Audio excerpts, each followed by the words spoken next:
अस्सलाम वालेकुम। हम कैम्ब्रिज ओ लेवल मैथमेटिक्स की कंप्लीट वीडियो सीरीज़ के साथ आपके सामने हाजिर हैं। इस सिलसिले में हम ऑड्री सिम्पसन की बुक यूज़ कर रहे हैं और वो इसलिए कि वो एक ही किताब में पूरा कोर्स कवर कर लेती है। कैम्ब्रिज की रिकमेंडेड भी है और एग्ज़ाम स्टाइल क्वेश्चंस भी इसके मुनासिब हैं। शुरू करते हैं। चैप्टर 13 कर रहे थे, उसकी लास्ट एक्सरसाइज है मिक्स एक्सरसाइज और exam style questions real numbers के ऊपर बेस करते हुए। सेट्स के कुछ क्वेश्चंस हैं, कुछ स्क्वायर रूट के क्वेश्चंस हैं, तो वो जैसे जैसे आते जाएंगे। एक्सरसाइज तो हम पीछे कंप्लीट कर चुके हैं चैप्टर 13 की सारी, तो जो आसान है उनको हम थोड़ा तेज़ कर लेंगे और जो मुश्किल है उसको मैं ज़रा एक्सप्लेन कर दूंगा। तो क्वेश्चन नंबर 1 से स्टार्ट करते हैं। यूनिवर्सल सेट दिया हुआ है, उसके अलावा दो सेट्स दिए हुए हैं। वेन डायग्राम शो करनी है इन सेट्स की और अलग अलग डायरेक्शन में इनको शेड करना है और उसके अलावा लिस्ट करना है, यानी लिख के बताना है आपको कि इसमें कौन कौन से सेट्स, कौन कौन से मेंबर्स या एलिमेंट्स आएंगे। और फिर एक और वेन डायग्राम बनानी है और फिर उसमें भी नीचे लिस्ट करना है। तो शुरू करते हैं। मैं थोड़ा टाइम बचाने के लिए वेन डायग्राम्स पहले बना लेता हूँ ताकि कि आपको फिर मैं एक्सप्लेन कर सकूँ।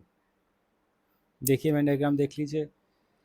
जी और एच यूनिवर्सल सेट के ऐसे एलिमेंट्स हैं जो दोनों में नहीं है, एल और एम में।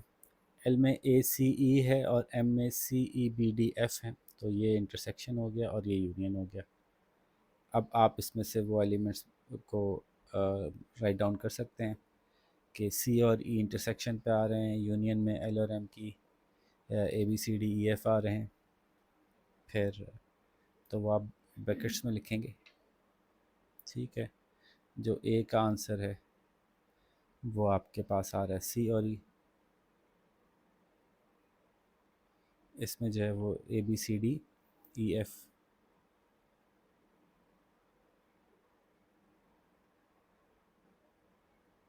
ठीक है।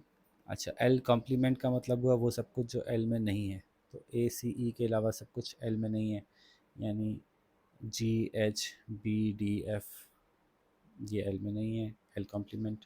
एम कॉम्प्लीमेंट जो एम में नहीं है, एल और एम की इंटरसेक्शन ये हुई, इसके अलावा जो भी है वो सब इसके कॉम्प्लीमेंट में आएगा।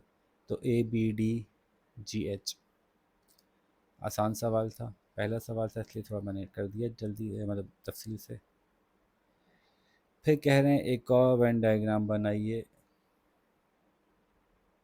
उसमें एल को एक डायरेक्शन में शो कीजिए और एम कॉम्प्लीमेंट को एक और डायरेक्शन में शेड कीजिए। तो अगेन अगर मैं इसी डायग्राम को दोबारा बना दूँ, यही डायग्राम दोबारा आ गई। फिर एल को हमने एक तरफ से शेड किया, ठीक है, और बोल रहे हैं कि एम कॉम्प्लीमेंट को शेड करें। तो एम कॉम्प्लीमेंट का शेड जो है ये वो सब कुछ है जो एम में नहीं है।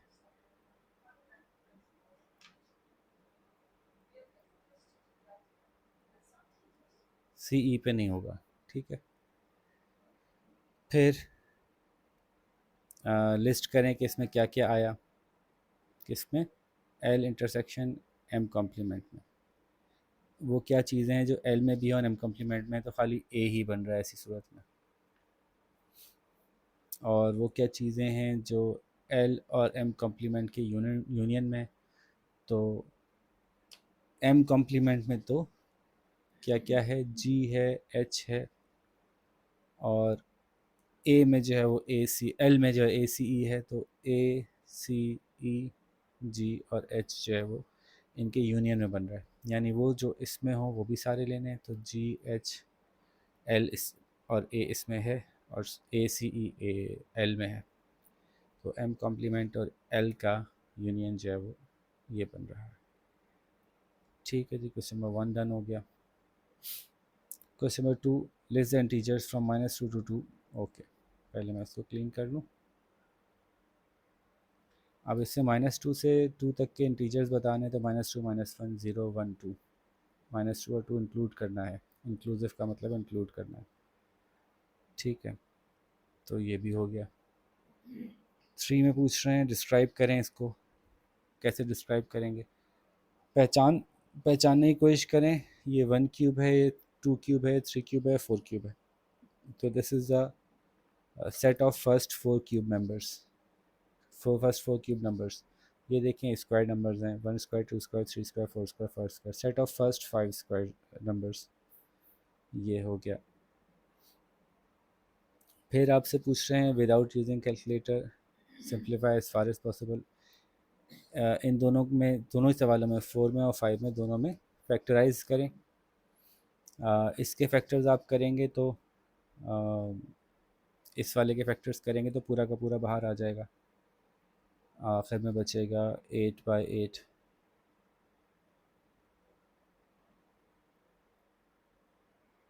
ठीक है, तो 2 8 बाहर आ जाएंगे,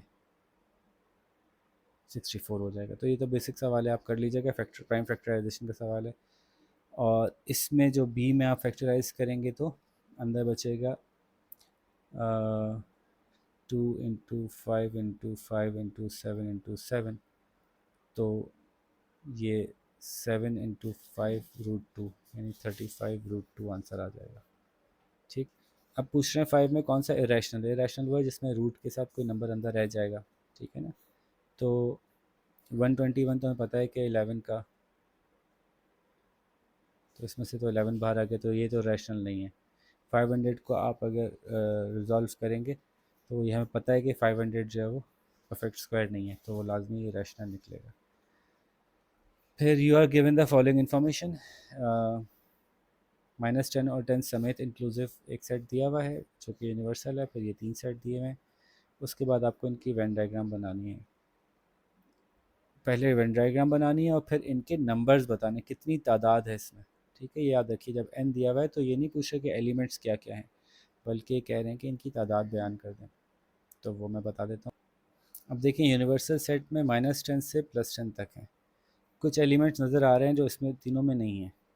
यानी जैसे कि अगर आप -10 से शुरू करें तो -10 नहीं है इसमें, -9 भी नहीं नज़र आ रहा, -8 भी नहीं नज़र आ रहा। ठीक है, -7 भी नहीं नज़र आ रहा, -6 भी नज़र नहीं आ रहा, -5, -3, -4, सॉरी 4 आ गया, -4, -3, -2 है, -1 है, 0 है, फिर 1 2 है, 3 4 5 6 7 8 9 और 10 नहीं है, 9 और 10 नहीं। चाहे तो सारे एक जगह लिख दें, चाहे तो बिखरा के लिख दें, एक ही बात है, कोई फ़र्क नहीं पड़ता। फिर आप जो है देखें कि किसी के अंदर कोई है, तो देखें एच में 1 2 3 4 5 6 7 8 है और 2 4 6 एफ में है, तो एच के अंदर ही एफ है। तो पहले तो ये तो हमें पता चल गया कि एफ जो है प्रॉपर सबसेट है एच का। 2 4 6 यहाँ आ गया। इसमें इस बात का ख्याल रख लें कि ओवरलैपिंग कौन से हैं, ये 2 1, 2 और 1 ओवरलैपिंग है जी और एच के। ठीक है, तो ये हमने ऐसे बनाया, ये 2 यहाँ भी है, ये बन गया, 1 यहाँ आ गया। फिर -2 -1 और 0 यहाँ आ गए। बाकी जो एच के सेट एलिमेंट्स है वो इधर आ जाएंगे, यानी 1 2 3, 3 यहाँ आएगा, 4 अंदर है, 5 यहाँ आएगा, 6 अंदर है, 7 और 8 यहाँ आएगा। बन गया पूरा। अब आपको एफ़ और जी का इंटरसेक्शन बताना है। नाम भी बता दें जी, ये और ये वाला एफ़ है, ये वाला जो है वो एच है और ये वाला जी है। अब एफ़ और जी की इंटरसेक्शन 2 पे हो रही है खाली। कितना एलिमेंट है, एक। एफ़ और जी की यूनियन जो हो रही है उसमें एफ़ में 3 है, जी में 1 2 3 4 है, एक ओवरलैपिंग है। ऐसे ही ना, 1 2 3 4 5 6 7, तो टोटल 7 एलिमेंट है। ये 7 हो गए। फिर सी जो कह रहा है एफ़ और जी और एच की इंटरसेक्शन कहाँ हो रही है, तो एक ही जगह है जहाँ उनकी तीनों की इंटरसेक्शन हो रही है, वो नंबर 2 है। तो इसका आंसर एक ही होगा। फिर पूछ रहे हैं एफ़ जी और एच के सारे एलिमेंट्स मिला के बताइए। तो इंटरसेक्शन होते हुए आप ये भी सोच लिया करें, कह रहे हैं कि वो कौन सा एलिमेंट है जो एफ़ में भी है और जी में भी है और एच में भी है, वो एक ही है, 2 है। और यूनियन के अंदर इन सारे एलिमेंट्स को मिला के लिख दें और डबल नहीं कीजिएगा।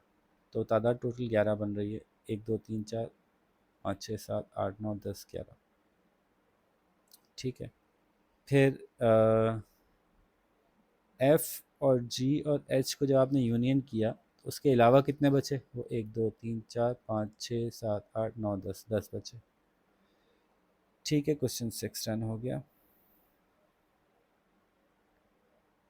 इसको डिलीट करते हैं। फिर क्वेश्चन 7 पे आते हैं।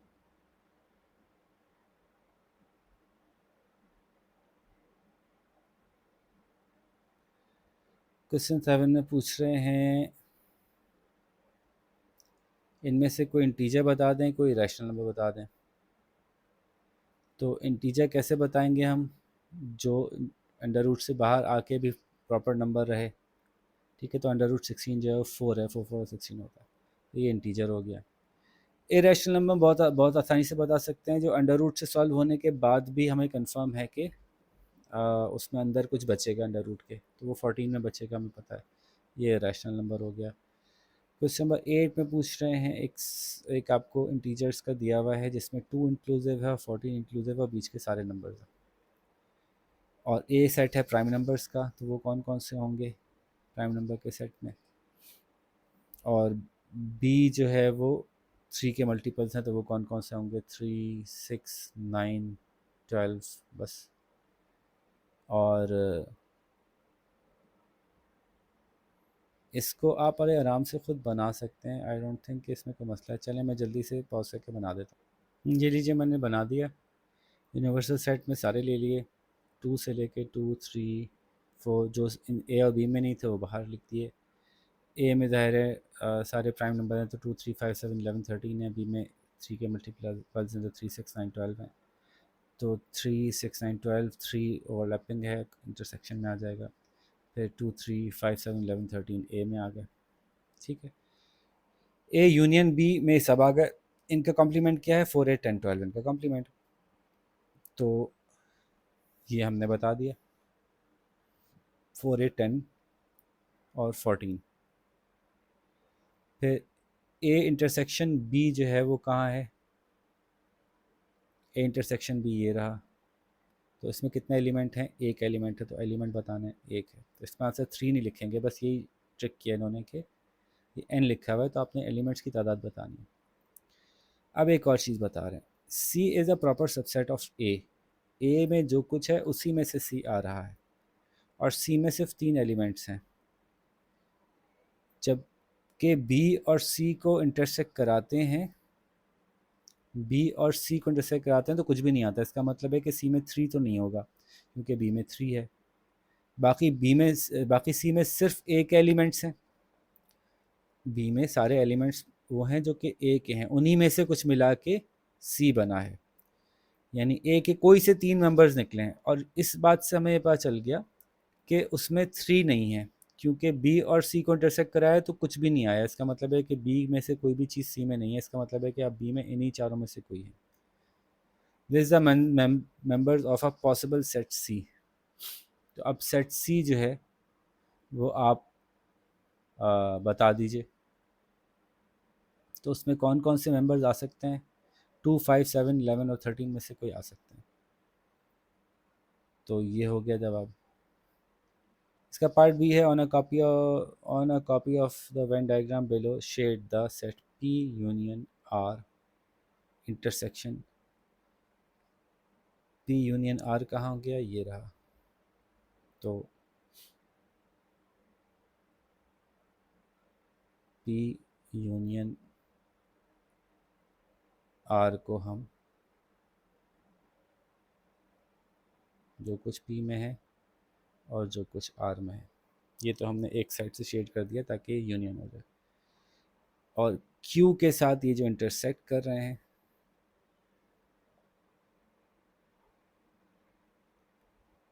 क्यू के साथ नहीं कर रहे, वो जो कि क्यू के अलावा के साथ इंटरसेक्ट कर रहे हैं। तो क्यू के अलावा जो इंटरसेक्ट हो रहा है, कलर चेंज कर लेते हैं तो आपको देखने में आसानी होगी। उसकी डायरेक्शन चेंज कर देते हैं। तो क्यू के अलावा तो सब कुछ है,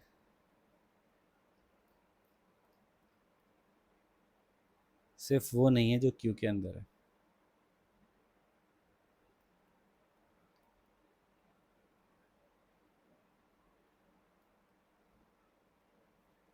ठीक है, तो ये हमने शेड किया।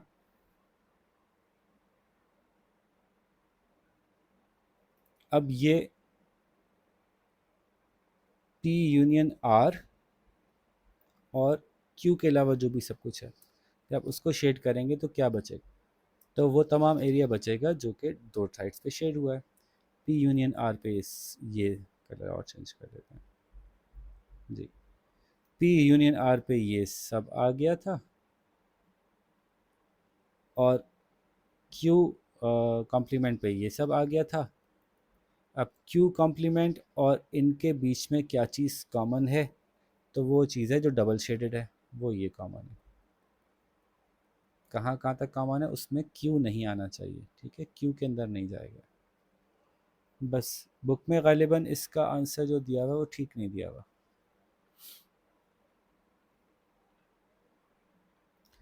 फिर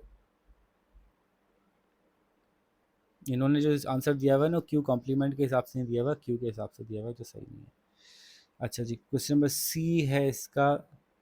अ group of 50 people attended a recreation centre on one day. Venn diagram बनानी है इनकी, मैं बना के फिर आपको दिखाता हूँ। देखिए इसमें टोटल 80 लोग थे। 80 में से 17 ऐसे थे जिन्होंने ना जिम यूज़ किया ना स्विमिंग पूल यूज़ किया। ये जिम का है, ये स्विमिंग पूल का है। 17 ऐसे थे जिन्होंने कुछ भी यूज़ नहीं किया। तो 80 में से 17 माइनस किए, 63 बचे। 63 इन दोनों में डिवाइड होंगे। इस तरह से कि 48 इसके पास है और 31 इसके पास है। लेकिन 48 प्लस 31 जो है वो तो 79 होते हैं। इसका मतलब है कुछ ओवरलैपिंग भी है, ठीक है। तो टोटल 48 यहाँ नहीं आएंगे, टोटल 31 यहाँ नहीं आएंगे, बल्कि कुछ ओवरलैपिंग भी होंगे। ओवरलैपिंग कैसे निकलेंगे कि 48 प्लस 31 79 माइनस 63 इज 16, तो 16 ओवरलैपिंग होंगे।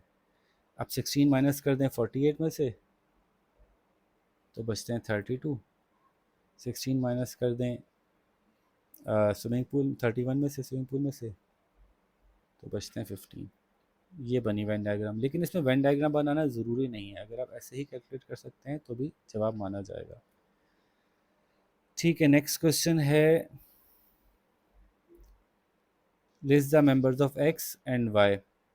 इसमें से कौन कौन से इंटीजर्स हैं और कौन कौन से इरेशनल नंबर्स हैं। इंटीजर कौन से होंगे जो पूरे पूरे बाहर आ जाएंगे? ये 6 है इंटीजर, 6 आ रहा है ना इसका आंसर, √36। तो एक तो ये आ गया इंटीजर आपका। उसके अलावा एक पूरा इंटीजर है ये -1, पूरा होल नंबर आपको मिल रहा है इसमें, यानी होल नंबर से मुराद है कि पूरा नंबर मिल रहा है, ठीक है। और तो आपने कहा लेस देन इंटीजर्स, तो आपने कहा -1 और √36। फिर इरेशनल नंबर कौन से हैं? वो कौन से नंबर हैं जो कंफर्म है, पता है कि अंडर रूट से बाहर नहीं आएंगे पूरे पूरे? तो वो √2 है और √30 है, क्योंकि ये परफेक्ट स्क्वायर्स नहीं है। List the members of X and Y हो गया। क्वेश्चन नंबर 10 में पूछ रहे हैं, use set notation to describe the shaded subset on the Venn diagram. इसका मतलब क्या है कि P और Q की इंटरसेक्शन हुई, ठीक है, और उसमें R नहीं लेना, बिल्कुल भी R नहीं लेना। तो P और Q की इंटरसेक्शन लेनी है, लेकिन R नहीं लेना। तो R जो नहीं लेना वो ये है, इसको ऐसे एक्सप्लेन करेंगे। P और Q की वो इंटरसेक्शन लेनी है जिसमें R ना हो, इसको लिखने का ये तरीका है। P और Q की intersection without taking any element of R, यानी R कॉम्प्लीमेंट, ठीक है जी। ये 10 हो गया क्वेश्चन नंबर 10। देखते हैं क्वेश्चन 11 में। अच्छा, 10 का पार्ट भी है। In a group of students 30 play cricket, 38 play football, 9 play neither cricket not football. ये वही देखें, पीछे भी मैंने किया था ना। तो 30 प्लस 38 कितना होता है? 68। और 9 जो है वो कुछ भी नहीं खेलते। तो बताएं कितने लोग होंगे? अगर तो 30 क्रिकेट खेलते हैं, 38 फुटबॉल खेलते हैं, लेकिन 9 ऐसे हैं जो ओवरलैप हो रहे हैं, तो 68 में से 9 माइनस किए हमने, तो 59 स्टूडेंट्स ऐसे हैं जो कि ओवरलैप हो रहे हैं। 38 प्लस 30 स्टूडेंट्स हो गए आपके। अच्छा सॉरी, एक सेकंड, इसको मैं रिवाइज कर दूँ। नहीं, पहले तो हम ये करेंगे कि टोटल स्टूडेंट्स, अगर लेट सपोज कोई भी स्टूडेंट फुटबॉल वाला क्रिकेट नहीं खेल रहा होता, क्रिकेट वाला फुटबॉल नहीं खेल रहा होता, हर स्टूडेंट जो है वो अलग अलग होता, तो टोटल स्टूडेंट जो है वो 30 प्लस 38 होते। 30 प्लस 38, ठीक है, थोड़ा सा मेरे साथ चलिएगा, समझिएगा। लेकिन ऐसा है कि कुछ लोग खेल रहे हैं आपस में, यानी फुटबॉल भी खेल रहे हैं और क्रिकेट भी खेल रहे हैं, कुछ लोग ऐसे हैं। बल्कि सिर्फ 9 ही लोग ऐसे हैं जो कि दोनों खेल नहीं खेल रहे, बल्कि 9 ऐसे हैं जो ना क्रिकेट खेल रहे हैं ना फुटबॉल खेल रहे हैं। अच्छा ठीक है, अब समझ में आ गई। तो टोटल एलिमेंट अभी हमारे ज़्यादा हो सकते हैं, इसको ज़रा क्लीन करते हैं। 30 क्रिकेट खेल रहे हैं, 38 फुटबॉल खेल रहे हैं, लेकिन ये नहीं पता कि जो क्रिकेट खेल रहे हैं क्या वो फुटबॉल भी खेल रहे हैं कि नहीं खेल रहे। और 9 ऐसे हैं जो कुछ भी नहीं खेल रहे। तो 30 plus 38 plus 9, total 77 maximum students हो सकते हैं। ये तो समझ में आ गया हमें।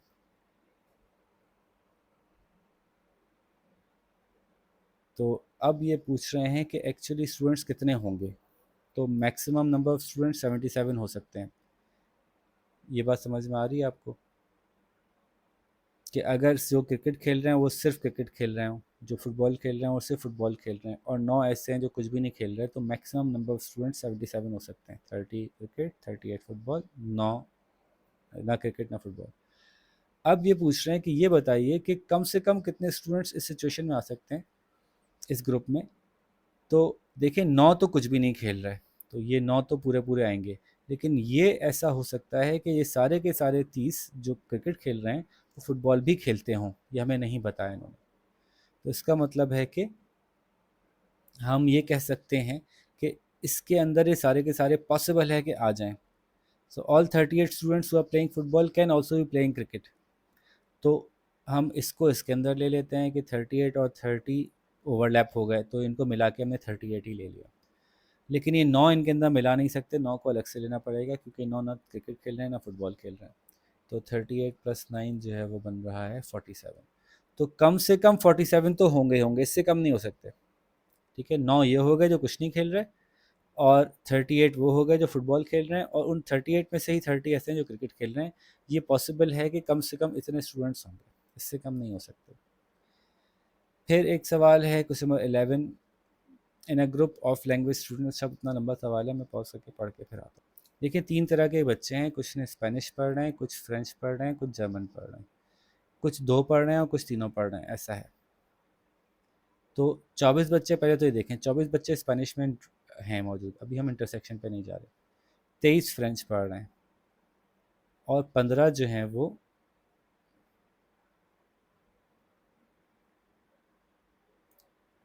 जर्मन पढ़ रहे हैं। ठीक है, अब हम इनमें से माइनस करते जाएंगे जो जो ओवरलैपिंग है। 12 ऐसे हैं जो फ्रेंच और स्पेनिश दोनों पढ़ रहे हैं। तो फ्रेंच और स्पेनिश का जो ओवरलैपिंग एरिया है वो हमने 12 कर दिया, सिर्फ ये 2 पढ़ रहे हैं। तो इसमें से 12 माइनस कर दें, ये बच जाएगा 12, यहाँ आ जाएगा 12। अब यहाँ 12 आ गए तो यहाँ 11 रह गए। बात समझ में आ रही है? 23 है ना, 12 और 11 मिला के 23 हो गए, ये 12 और 12 मिला के 24 हो गए। ओवरलैपिंग स्टूडेंट निकल आ गए, जो सिर्फ स्पेनिश पढ़ रहे हैं वो 12 हैं, जो सिर्फ फ्रेंच पढ़ रहे हैं वो 11 हैं शायद, और जो दोनों को मिला के पढ़ रहे हैं वो 12 हैं। ओके, अभी हमारी डायग्राम ट्रू है। 10 ऐसे हैं जो जर्मन और फ्रेंच पढ़ रहे हैं। ओके, जर्मन में 15 थे और फ्रेंच में 11 थे। लो भाई, अब 10 आ गए यहाँ पे वो, तो फिर यहाँ पे खाली एक बच गया और यहाँ पे 5 बच गए। ठीक है, और कोई ऐसा है? 6 ऐसा थे जो कि स्पेनिश और जर्मन पढ़ रहे थे। 6 ऐसे थे जो स्पेनिश, अब ये 6 कैसे आएंगे यहाँ पे? तो पहले हमें तीनों के मिला के एलिमेंट लिखने चाहिए, ये गलती हो गई हमसे। तो ज़रा वापस चलते हैं पॉज करके। जब हम स्टूडेंट्स को एक्सक्लूड करें तो ये नज़र से गुजर गया हमारी कि ऐसे स्टूडेंट्स जो तीनों में आ रहे हैं पहले उनको लेना चाहिए।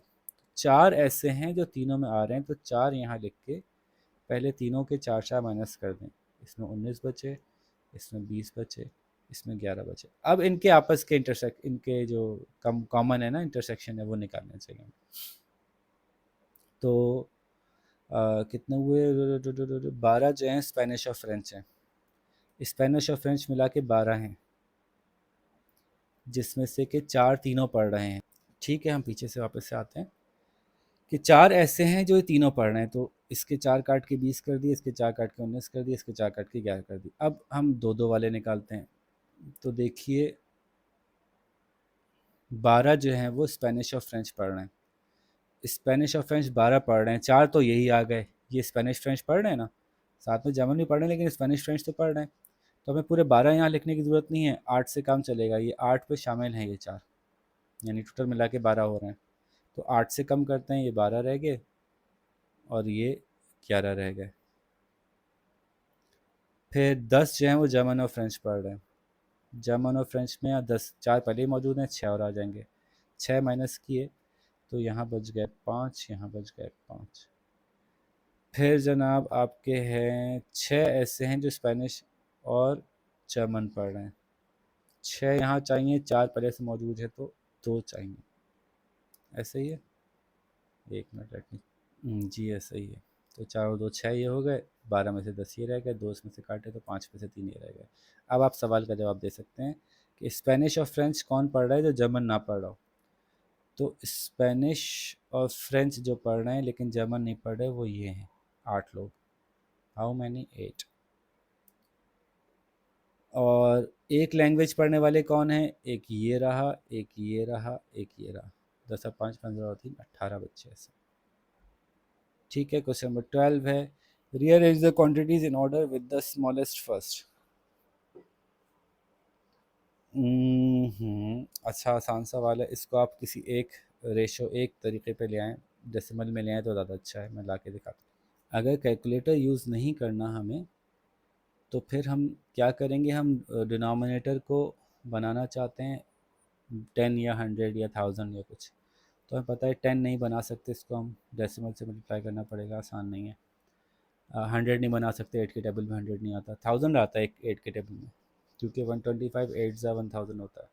तो हम ऊपर नीचे 125 से मल्टीप्लाई कर देते हैं। तो ये हो गया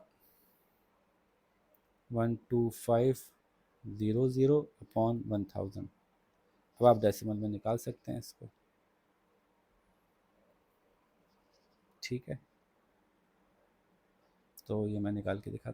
अच्छा, ये मैंने मल्टीप्लाई गलत लिख दिया, इसको ठीक कर लूँ पहले। अब ये ठीक हो गया। अब इसको 125 और 125 से मल्टीप्लाई करते हैं, तो 125 अपॉन 1000 और 2 ज़ीरो लग गए। अब ये 1 2 3 4 5 दफ़ा 1 2 3 4 5 दफ़ा जाएगा पीछे। तो ये हो गया 0.00125। इसको सॉल्व करने के लिए 4 से मल्टीप्लाई कर देंगे तो 25 4 100 होता है, पता है। तो 4 3 12 हो गया, नीचे हो गया 100 और 00। फिर ये 4 की वजह से 1 2 3 4 दफ़ा पीछे जाएगा, तो ये हो जाएगा 0.0012। और ये तो लिखा हुआ है। तो अब आप देख लें, ये बड़ा है 126, 12 छोटा है, 125 भी बड़ा है। तो सबसे पहले ये आएगा 0.00126। अगर बड़ा निकालना है, छोटे से बड़ा करना है, स्मॉलेस्ट फर्स्ट, तो फिर सबसे छोटा ये है 3/2500। उसके बाद ये है, फिर ये है। ठीक है, ये बगैर कैलकुलेटर के करने के लिए हमने के एतबार से किया था। फिर ये कह रहे हैं, ओहो स्मॉलेस्ट फर्स्ट, अगेन इसको डेसिमल में ले जाइए। मैं जल्दी से करके दे देता हूँ आप। ये तो पहले ही डेसिमल में है। ये बता रहा है कि 8/10⁵, यानी 10⁵ 100 10⁵ का मतलब 5 ज़ीरोस। ठीक है, तो ये 1 2 3 4 5, 1 2 3 4 5, तो 4 ज़ीरो लगेंगे। ठीक है, ये 0.00008 है। 8/100 हो गया, 0.8/100। तो 2 और पीछे जाएंगे, 0.8/100, तो 0.008 हो गया है। ये आपको पता है कि इसको 125 को 1000 करने के लिए हमें क्या करना पड़ेगा, 125 8 दफ़ा करना पड़ेगा, तो 8 से मल्टीप्लाई कर लेते हैं, तो ये हो जाएगा 8 अपॉन ये 1000 हो जाएगा और 3 ज़ीरो और होंगे, तो ज़रा 1 2 3 4 5 6 दफ़ा पीछे जाएगा तो 5 ज़ीरो लगेंगे, 1 2 3 4 5, फिर डेसिमल लगेगा। तो सबसे छोटा कौन सा है, ये है 5 ज़ीरो वाला, फिर 4 ज़ीरो वाला, फिर 3 ज़ीरो वाला, फिर 2 ज़ीरो वाला। ठीक है जी। नेक्स्ट क्वेश्चन पूछ रहे हैं, at the next prime number after 89। अच्छा, इससे परेशानी की बात नहीं है न, सवाल ऐसा दिया है जो सॉल्व हो सकता है, तो इसलिए आप सिर्फ ज़रा सा ही सोचना शुरू करें कि 90 तो 10 से डिवाइड हो जाता है, और 91 जो है वो 7 से डिवाइड हो जाते होंगे, 70 प्लस 21 इज़ 91, 92 2 से डिवाइड होता है, तो सारे ऑड तो चले गए, सारे इवन तो चले गए। ठीक है, 90 चला गया, 92 चला गया। अब आपको देखना जो है वो कौन सा देखना है, इवन तो कोई भी नहीं देखना, ऑड ही देखने हैं। ठीक है, तो आपका 91 93 95 97 99 इस तरह से बचेंगे जो आप ढूंढेंगे। 91 7 से डिवाइड होता है, और 93 जो 3 से डिवाइड होता है, 95 5 से डिवाइड होता है, और 97 ढूंढ लें कि किससे डिवाइड होता है, 99 तो 3 से डिवाइड होता है, फिर 101 भी डिवाइड हो जाता है, हमें पता है कि 3 से नहीं, 101 किससे डिवाइड होता है, पहले 97 को ढूंढते हैं, 3 से डिवाइड हो रहा है, नहीं हो रहा है, क्योंकि 3 ज़ा 9 हो गया, फिर ये बच जाएगा। इवन नंबर से वो देखना नहीं है, प्राइम नंबर से ही चेक करना है हमें। 5 से डिवाइड नहीं हो रहा, 7 से डिवाइड नहीं हो रहा, क्योंकि 91 होता है, फिर 98 होता है 7 में, और फिर आप आगे अगला आता है तो 11 से डिवाइड नहीं होता, हमें 13 से डिवाइड नहीं होता, तो most probably 97 is the next prime number. वैसे हमें याद भी है कि 97 is the next prime number. ठीक है, फिर आप आगे चलें, कचरा ज़्यादा कर लिया, थोड़ा सा साफ कर लेते हैं। आपको एक इन्होंने दिया हुआ है universal set integers greater than 5, ओए होए, तो ये तो 5 से ऑनवर्ड चले ही जाएगा, और p प्राइम नंबर्स हैं, f मल्टीपल ऑफ 4 हैं, और x मल्टीपल ऑफ 6 हैं। अब ये समझ लीजिए कि आप बना नहीं सकेंगे, सारे नंबर्स नहीं लिख सकेंगे ना, क्योंकि ग्रेटर देन 5 तो इनफाइनाइट नंबर्स हैं, प्राइम नंबर्स भी आगे इनफाइनाइट हैं, मल्टीपल ऑफ 4 भी इनफाइनाइट हैं, मल्टीपल ऑफ 6 भी इनफाइनाइट हैं, क्योंकि हमारा जो यूनिवर्सल सेट है वो इनफाइनाइट है, तो आगे सब इनफाइनाइट हो जाएगा। तो वन डायग्राम बनानी है जिसमें यूनिवर्सल सेट और सेट एफ शो करना है, ये समझ लें कि आप इसके अंदर नंबर्स नहीं लिख सकेंगे, सिर्फ एक रिप्रेजेंटेटिव चाहिए इनको, सिर्फ एक बज़ाहिर देखने के लिए चाहिए, तो ये सारे नंबर्स हो गए जो 5 से बड़े बड़े हैं, ये तो हमारा यूनिवर्सल सेट हो गया। अब अगर प्राइम नंबर देखें, क्या कोई भी प्राइम नंबर 4 का मल्टीपल हो सकता है? नहीं हो सकता। क्या कोई भी प्राइम नंबर 6 का मल्टीपल हो सकता है? नहीं हो सकता। प्राइम नंबर किसी का मल्टीपल नहीं हो सकता, इसलिए प्राइम नंबर तो अलग ही बनेगा, पी। क्या 4 के मल्टीपल और 6 के मल्टीपल आपस में ओवरलैप कर सकते हैं? हाँ, 12 करता है, 24 करता है, 36 करता है, तो इसका मतलब है कि ये कुछ ऐसा बनेगा कि मल्टीपल ऑफ 4 और मल्टीपल ऑफ 6 एक दूसरे को ओवरलैप कर रहे हैं, उनके कुछ इंटरसेक्शंस में आएगा, प्राइम नंबर इन दोनों से अलग है, बस ये बनाना था। Write down the possible element such that y is an even number. y एक इवन नंबर है जो बिलोंग करता है f और u के f और s के इंटरसेक्शन के अलावा। ये इंटरसेक्शन मैंने बताया क्या है, 12 है, 24 है, 36 है, तो ये जो 12 के टेबल पढ़ते जाएं, जो इनके इंटरसेक्शन में ये चीज़ें आएंगी जो 4 के मल्टीपल्स और 6 के मल्टीपल्स में आते हैं।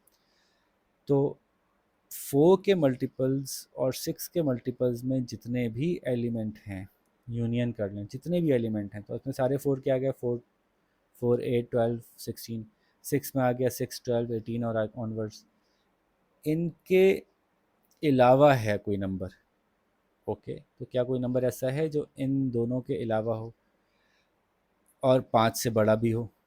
ठीक है, क्योंकि हमारे सेट 5 से बड़े चल रहे हैं, तो 6 से तो शुरू हो रहे हैं, इसमें 4 तो है ही नहीं वैसे। अब 5 के से बड़ा हो ना 4 का मल्टीपल हो ना 6 का मल्टीपल हो।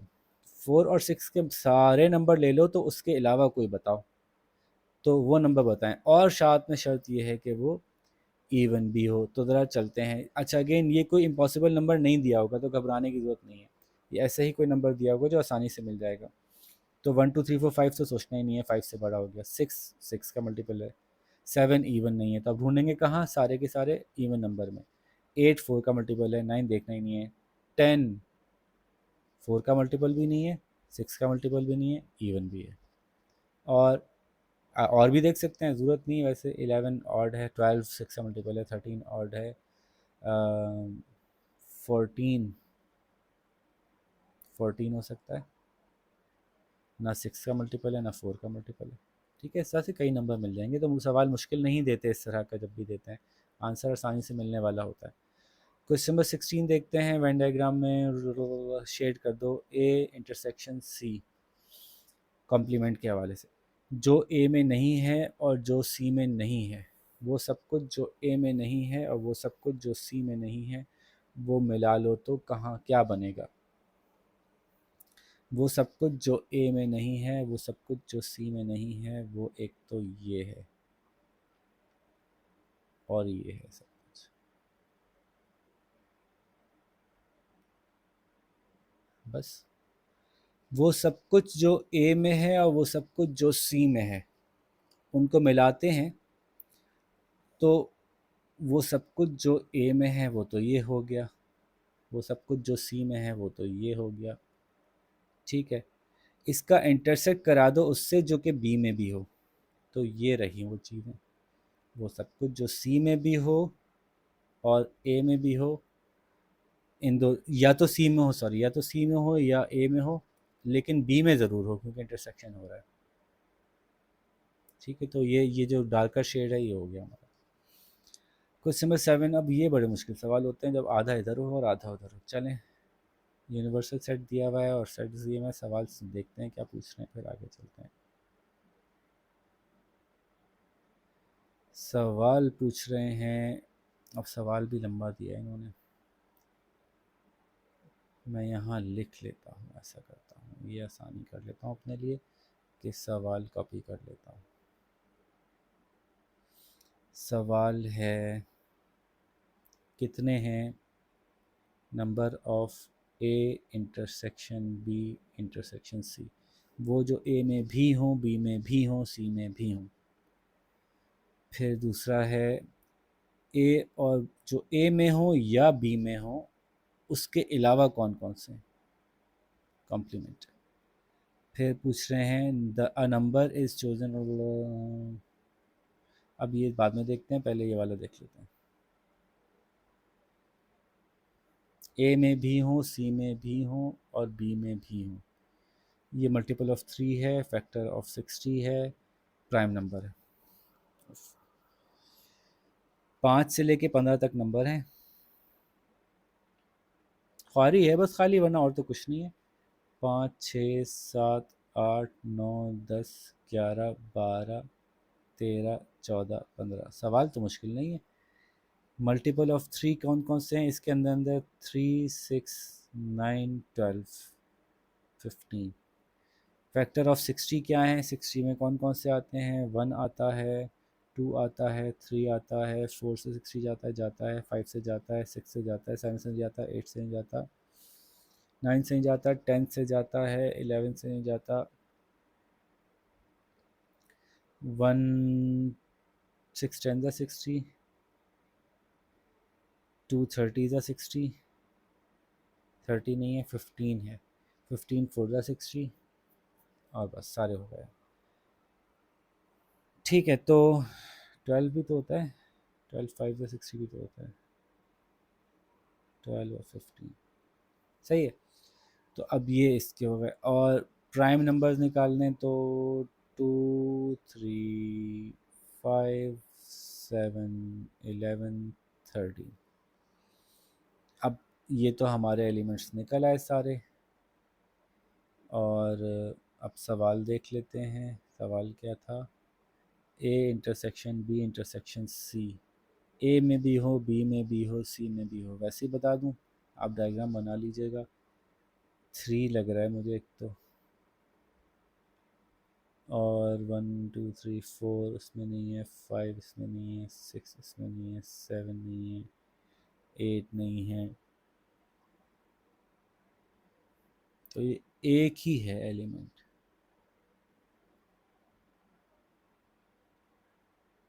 ओहो, लो भैया, ये गलती हो गई ना हमसे। ये तो 3 से शुरू ही नहीं करना,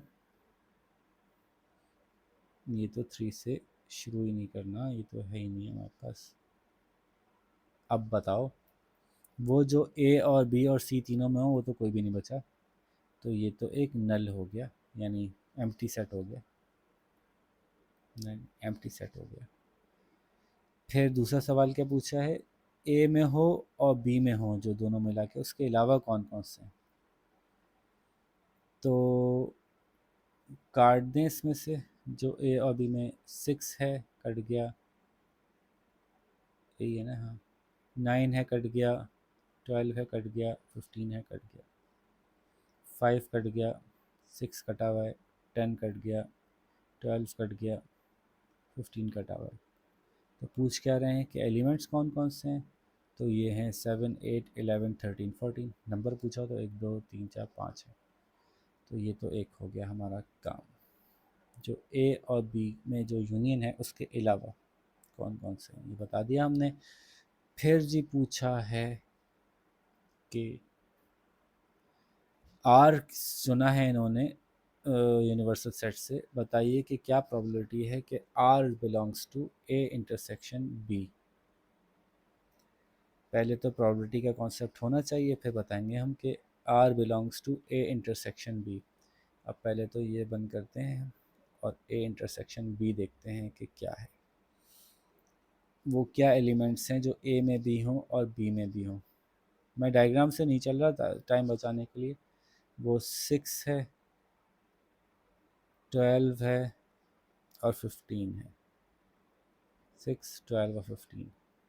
ठीक है, बात समझ आ रही है।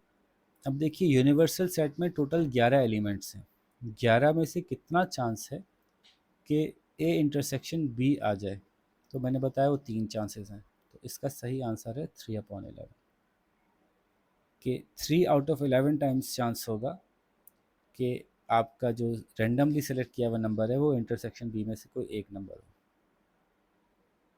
ऐसा ही है। अच्छा, इसमें इन्होंने एक इन्फॉर्मेशन नहीं लिखी, प्रिंट होने से रह गई। एक इन्फॉर्मेशन और थी जो उन्होंने नहीं लिखी, कि वो बच्चे जिन्होंने क्रिकेट भी खेला और वॉलीबॉल भी खेला, ऐसे बच्चे जो थे वो थे 13। इसको देखते हुए इसको मार्क कीजिएगा। तो ये मैंने बना दिया है, आप लोगों को बनाना आता है किस तरह से काट काट के बनाया जाता है, पेंसिल से बनाइएगा आप, मैंने तो काटा है, आप उसको रब कर दीजिएगा। ठीक है। अब बताइए, टेनिस खेला, क्रिकेट खेला लेकिन वॉलीबॉल नहीं खेला, तो टेनिस और क्रिकेट खेला, वॉलीबॉल नहीं खेला, 3 बज गए। फिर क्रिकेट और वॉलीबॉल खेला लेकिन टेनिस नहीं खेला, क्रिकेट और वॉलीबॉल खेला लेकिन टेनिस नहीं खेला, वो 11 बज गए। जिन्होंने सिर्फ क्रिकेट खेला वो बचे हुए 18। सही है। क्वेश्चन नंबर 18, ए और B are sets, write the following sets in their simplest form. Okay, A एक ऐसा सेट जो ए में हो और जो ए में नहीं हो, उन दोनों में आपस में क्या कॉमन होगा, कुछ भी कॉमन नहीं होगा भाई। ए में भी हो वो सब कुछ, और जो ए के अलावा है वो भी बाकी सब कुछ ले लो, तो भाई फिर यूनिवर्सल सेट बन जाएगा। सब कुछ ही आ गया ना उसमें, जो ए मनी फॉर एग्जांपल ये सेट है, लेट सपोज ऐसा कुछ है, तो ए में जो है वो भी सब ले लो और ए के अलावा भी सब कुछ ले लो, तो यूनिवर्सल सेट बन गया। ये बताएं कि वो सब कुछ जो ए और बी के इंटरसेक्शन में है वो ले लो, और वो जो कि ए और बी के इंटरसेक्शन में नहीं है, बी के अलावा है, वो भी ले लो। तो थोड़ा सा आपको समझने में मुश्किल हो रही होगी, डायग्राम से समझ में आ जाएगी। ये रहा ए, ये रहा बी, कह रहे हैं ए इंटरसेक्शन बी तो ले लो, ले लिया भाई। फिर बी के अलावा जो भी है वो, लेकिन वो ए में भी हो, तो देखें ना बी के अलावा क्या क्या है, कलर चेंज करते हैं। अरे भाई कलर, ओहो कलर चेंज करके आता हूँ, मना कर दिया इसने कलर चेंज करने से, चलो कोई बात नहीं। अच्छा दूसरा कह रहे थे क्या कि ए इंटरसेक्शन बी तो ले लिया हमने, ए का इंटरसेक्शन करा उससे जो कि बी के अलावा है। बी के अलावा क्या है, मैं डॉट से दिखा देता हूँ, वो सब कुछ, ये सब कुछ बी के अलावा है। और ए भी का भी बचा हुआ है, सब बी के अलावा है। इसका इंटरसेक्शन करो ए के साथ, तो वो ये बनता है। तो फिर मिला के क्या बचेगा, ए ही बच जाएगा खाली। ए इज आंसर। ठीक है। नेक्स्ट क्वेश्चन नंबर 19 में पूछ रहे हैं work out the value of, ओहो बच्चों वाला सवाल है यार, ये तो आप खुद कर सकते हैं ना, या ये भी नहीं कर सकते। देखिए ना, पहले इसको सॉल्व करते हैं। ये हो जाएगा 3 + 4/11, तो इसको 11 से मल्टीप्लाई किया तो ये 33/11 हो गया। 33/11 में 4/11 प्लस किया तो ये बन गया 37/11। ये हो गया 37/11। जब ये डिवाइड हो रहा है बाहर आके मल्टीप्लाई हो जाएगा, यानी 2/37/11 यानी 2 × 11/11/37। तो 11 × 2 = 22, तो 1 + 22/37। आप इसको 37 से मल्टीप्लाई कर दें तो ये बनेगा 37/37 +22/37। तो ये बता दीजिए, 7 और 2 9, 3 और 2 5, 59/37। चाहे तो इसको होल नंबर में ले लें, 1 होल नंबर 59 में 37 माइनस किया तो 2 बचा, 22/37। दोनों जवाब ठीक है। ठीक है जी।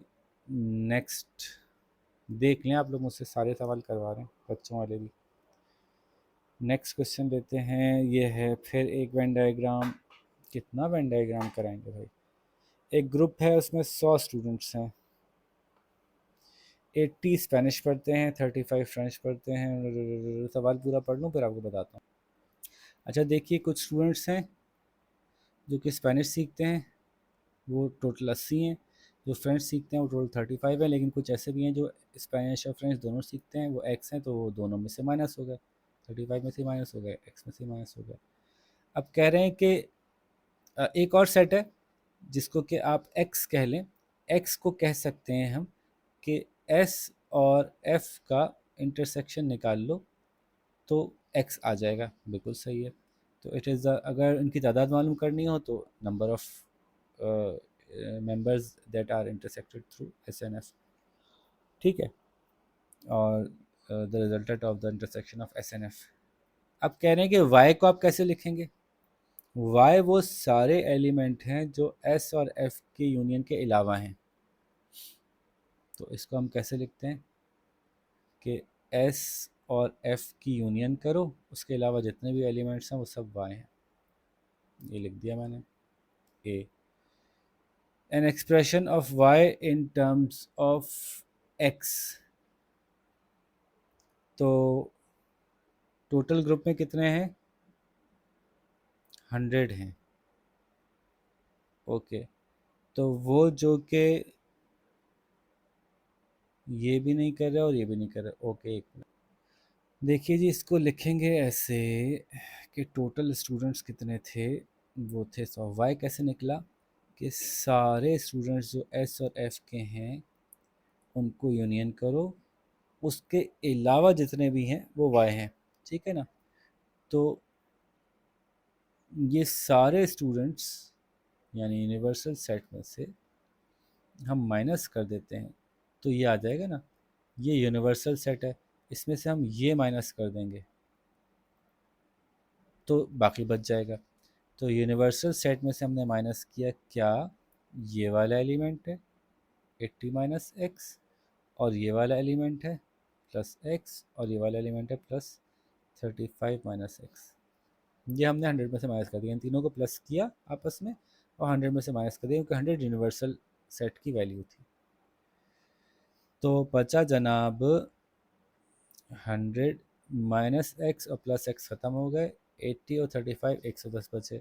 माइनस से खोला तो ये माइनस 115 बचा और माइनस प्लस प्लस एक्स हो गया, माइनस माइनस प्लस एक्स हो गया।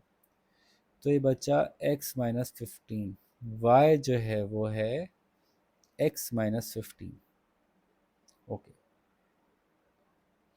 तो अगर x 15 होगा तो y देखो 0 हो जाएगा, यानी बाहर कुछ भी नहीं बचा। आगे चलें, थोड़ा साफ कर लें। अब पूछ रहे हैं find the least possible value of x, find the greatest possible value of y। अब इससे कॉन्सेप्ट को समझना पड़ेगा आपको। देखिए कम से कम वो कौन से कितने लोग हैं जो लाजमन दोनों स्पोर्ट्स खेल रहे हैं, सॉरी दोनों स्टडी कर रहे हैं, स्पेनिश भी और फ्रेंच भी। कौन से लोग हैं जो लाजमन दोनों चीज़ें कर रहे हैं, इससे कम तो नहीं हो सकते। वो ऐसे निकलेंगे कि भाई टोटल 100 हैं और 80 और 35 मिलाते हैं तो 115 बनते हैं। तो ज़ाहिर है 115 तो नहीं हो सकता, यहाँ 100 ही होना है। तो कम अज़ कम 15 तो ऐसे होंगे जो कि यहाँ पे दोनों सब्जेक्ट्स पढ़ रहे होंगे, वरना ये इक्वेशन गलत हो जाएगी। एक तो ये बात हो गई कि लीस्ट पॉसिबल वैल्यू एक्स की 15 है। 15 से ज़्यादा हो सकते हैं, 16 हो गए तो यहाँ पे चेंज आ जाएगा, लेकिन टोटल 100 ही रहेगा। ठीक है, ये फिर कुछ ना कुछ हम एडजस्ट कर लेंगे। अब ये 80 में से 15 माइनस किए 65 बचे, 35 में से 15 माइनस किए 20 बचे। अगर ये 16 होगा तो ये 64 हो जाएगा, ये 19 हो जाएगा, लेकिन बाहर टोटल 100 ही रहेगा। 15 से इसको छोटा कर दिया, 14 कर दिया, तो फिर ये टोटल मिला के 100 से ऊपर निकल रहा है, जो कि पॉसिबल नहीं है। तो इसलिए कम अज़ कम 15 बच्चे तो लाजमन होंगे जो overlapping. Greatest possible value of Y क्या होगी, यानी ऐसा क्या हो सकता है, कितना हो सकता है कि वो बच्चे जो ना ना फुटबॉल खेल रहे हैं और ना फ्रेंच, तो गेम पे बताने क्यों जा रहा हूँ मैं, ना फ्रेंच सीख रहे हो ना स्पेनिश सीख रहा हूँ। 100 बच्चे हैं, 80 स्पेनिश सीख रहे हैं, 35 फ्रेंच सीख रहे हैं। ऐसा हो सकता है कि 80 के 80 जो स्पेनिश सीख रहे थे वही फ्रेंच भी सीख रहे हों। क्या ऐसा हो सकता है कि 80 के 80 जो बच्चे थे वो सारे के सारे फ्रेंच सीख रहे थे, कोई अलग से नया बच्चा फ्रेंच नहीं सीख रहा था, तो कितने बच्चे एक्स्ट्रा बच गए, 20। यही तरीका है इसको करने का, बड़े वाले सेट में छोटे वाले को घुसा दो। कितने बचे, सारे के सारे ही फ्रेंच भी सीख रहे हैं, सारे के सारे ही फ्रेंच भी सीख रहे हैं, फिर भी 20 बच्चे ऐसे हो सकते हैं मैक्सिमम जो कुछ ना सीख रहे हों, इससे ज़्यादा नहीं हो सकते। तो ठीक है, वाई का आंसर 20 हो गया। समझ में आ गई बात। क्वेश्चन नंबर 21 देखते हैं, थोड़ा क्लीन करने की ज़रूरत है, नहीं है। फिर ये एक बना हुआ है, इसको पढ़ लेता हूँ फिर मैं आता हूँ आपके पास। आप देखिए ये भी अच्छा सवाल है। इन्होंने जो है वो हमें बता दिया कि कुछ बच्चे जो हैं वो मैथ्स पढ़ रहे हैं, कुछ फिज़िक्स पढ़ रहे हैं और कुछ स्पेनिश पढ़ रहे हैं। उसकी इक्वेशन उन्होंने बना के दिखा दी। टोटल 31 है, ये याद रखने की चीज़ है। तो गिनते हैं, 16 और 4 20, 20 मैथ्स पढ़ते हैं। टोटल बच्चे मैथ्स पढ़ने वाले 20 हैं, और फिज़िक्स पढ़ने वाले कितने हैं ये हमें नहीं पता।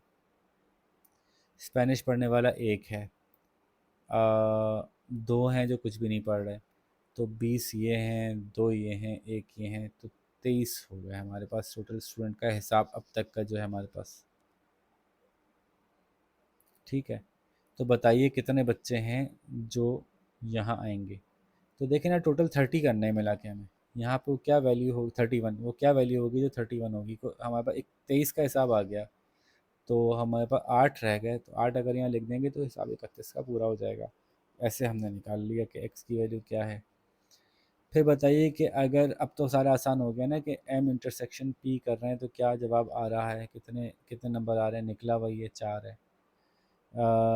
m यूनियन s कर रहे हैं, सारे वो m में हैं 20 और s में 1 है, तो मिला के कितने बन रहे हैं, 21।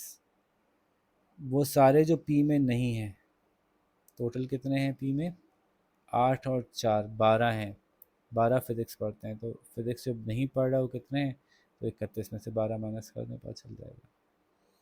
19, write down the description words of the set that has 16 members.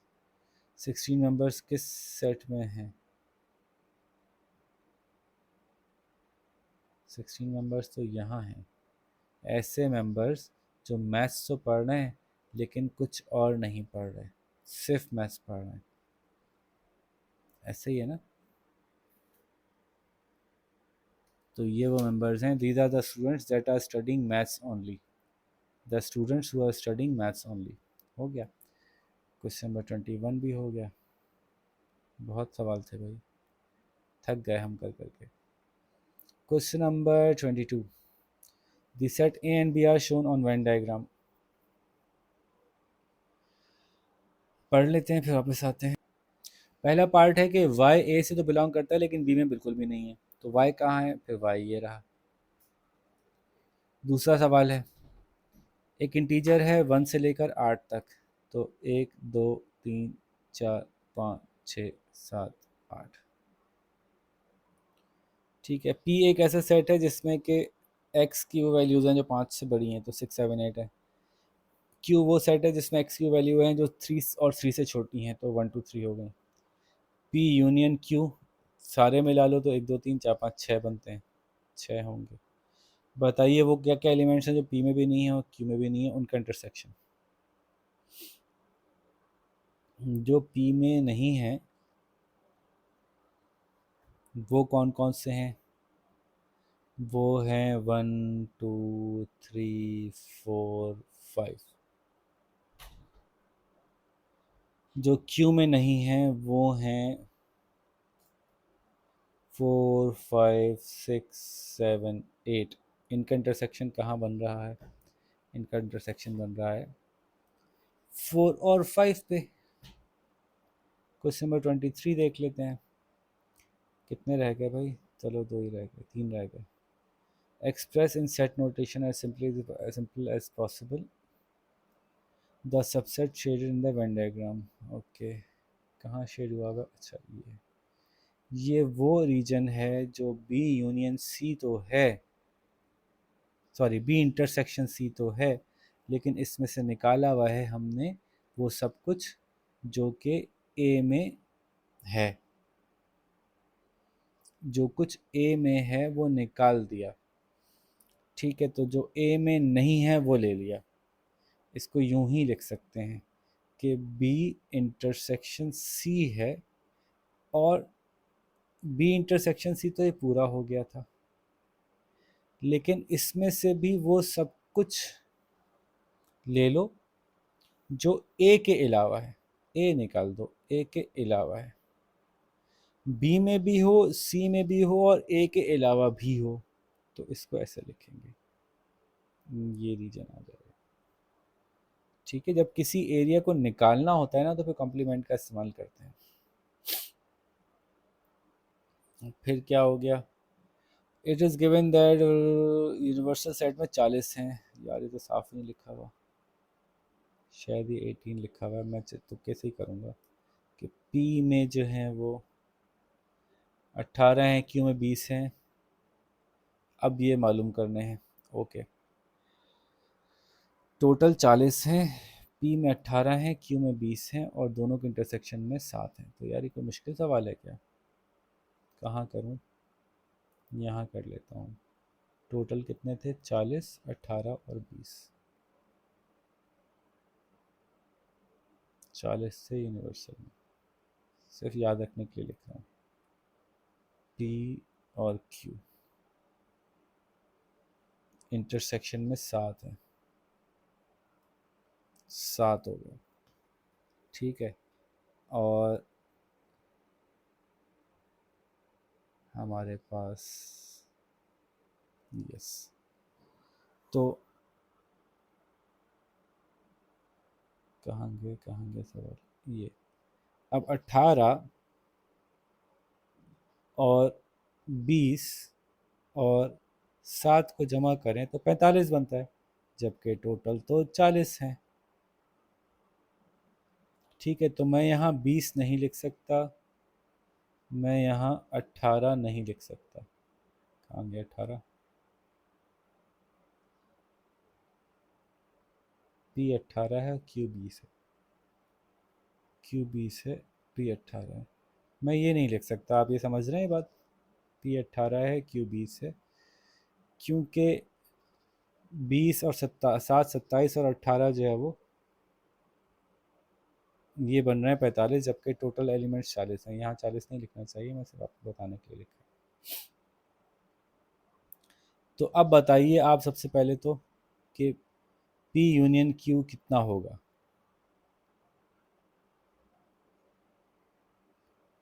तो एक तो ये सवाल हो गया।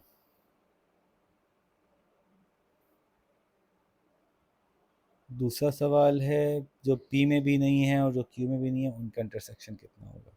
चलें जनाब, अब जब आप ये पूछ रहे हैं, सबसे पहले तो इसको ठीक करें ना कि P में टोटल 20 हैं, जबकि 7 तो दोनों में है, तो 7 यहाँ से कटने चाहिए, 13 होना चाहिए। तो Q में P में टोटल 18 हैं, जबकि 7 तो यहाँ है, तो 18 नहीं होना चाहिए, 11 होना चाहिए। अब ये क्वेश्चन ठीक हो गई। 13 और 7 20, जी 20 हैं Q में। 11 और 7 18, जी 18 हैं P में। अब ये इक्वेशन दुरुस्त हो गई। तो फिर ये टोटल कितने बन रहे हैं? टोटल 31 बन रहे हैं। इसका मतलब है 9 बाहर हैं इसमें से। सर्कल नहीं करना। तो सवाल है कि टोटल P और Q को मिला लो तो कितने बनते हैं? 31 बनते हैं। जो P में भी नहीं है और Q में भी नहीं है उनको मिलाओ तो कितने बनते हैं? उनका इंटरसेक्शन करो। तो जो P में भी नहीं है और Q में भी नहीं है, जो P में नहीं है उसको आप पूरा घुमाएंगे, जो Q में नहीं है उसको पूरा घुमाएंगे, आखिर में ये बचेगा बाहर का रीजन। तो 9 है टोटल, एक तो हमारे पास हो गया। क्वेश्चन नंबर 24 में on a copy of Venn diagram shade the set P और Q इंटरसेक्शन। अच्छा ये दिया हुआ इन्होंने, तो Q कॉम्प्लीमेंट है और P लेना है। तो P में जो कुछ है वो सब ले लो, क्योंकि यूनियन है ना, इंटरसेक्शन नहीं है। और जो Q में नहीं है वो भी सब ले लो।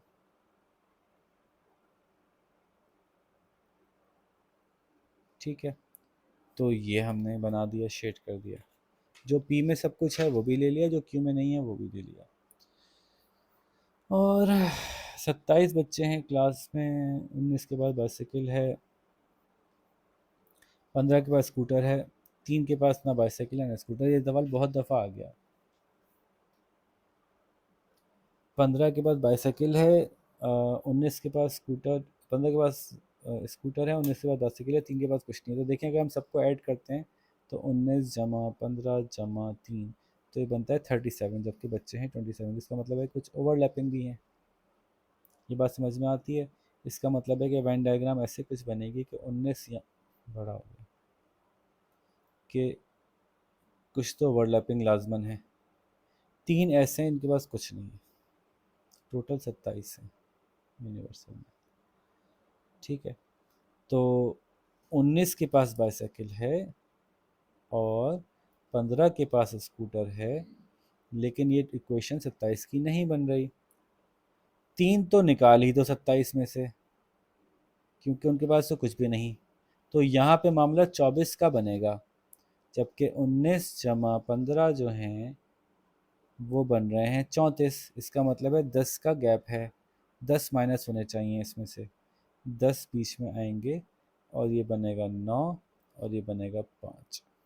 अब देखें 9 और 10 19 और 5 24, 24 और 3 27। अब इक्वेशन ठीक हो गई। अब वापस चलते हैं सवाल पे। क्या पूछ रहे थे कि find the number of children who own a bicycle but not a scooter. ये बाइसाइकिल थी, ये स्कूटर थी। तो बाइसाइकिल ओन करते हैं लेकिन स्कूटर नहीं, वो 9 है। सही है, समझ में आ रही है बात। क्वेश्चन नंबर 25, या थोड़ी सफाई तो करनी पड़ेगी। क्वेश्चन नंबर 25 क्या पूछ रहे हैं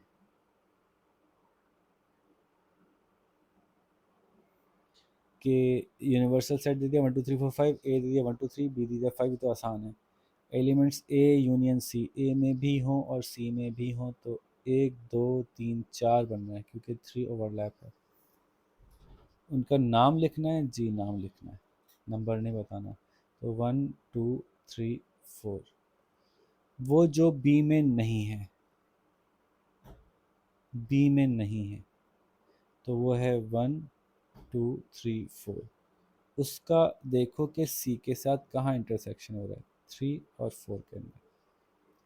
तो इसका आंसर आ रहा है, जो बी में नहीं है वो है 1 2 3 4, और जो सी के साथ वो कॉमन आ रहे हैं तो सी है 3 4, तो इसका आंसर है 3,4। बुक में शायद आंसर सही नहीं दिया हुआ है। इसका पार्ट बी है जो कह रहा है, ग्रुप ऑफ 60 चिल्ड्रन ने अटेंड किया after school club, Venn diagram बनानी। ओके, वेन डायग्राम बना दी। चलो, पहले दिमाग में रख दिया कि इसमें 60 हैं। ऑफ दीज 35 फुटबॉल खेलते हैं, 29 हॉकी खेलते हैं। कुछ ना कुछ ओवरलैप भी करते होंगे तो हमें वहन में है ही, बना दिया। 60 में से 35 फुटबॉल और हॉकी, 35, 29 और 3 तो कुछ नहीं खेलते। तो देखें ना, 35 प्लस 29 करते हैं तो वह वैसे ही 64 हो जाते हैं, प्लस 3 और कर लें तो 67 हो गए। तो पहले 60 में से 3 तो माइनस कर दें, ये तो कुछ खेलते ही नहीं है। तो अब इनमें भर के 57 का हिसाब लेना है हमें, यहाँ 57 होने चाहिए, जबकि यहाँ कितने हैं, 35 प्लस 29 64 हैं। 64 में से 57 माइनस कर दें तो यहाँ 7 आना चाहिए। जब यहाँ 7 आएगा तो 35 में से 7 कम हो गए, 28 बचेगा। 29 में 7 कम हो गए, 22 बचेगा। तो 28 प्लस 7 प्लस 22 मिला के बन जाएगा पूरा 57, और ये 3 मिला के बन जाएगा 60। अब बात पूरी हो गई। अब बताने हैं वो बच्चे जो सिर्फ हॉकी खेलते हैं, तो जो सिर्फ हॉकी खेलते हैं वो 22 हैं। ठीक है भाई, एक एक सवाल कर दिया, मेरा इरादा नहीं था ये करने का, लेकिन देखें आप लोगों की खातिर कर दिया।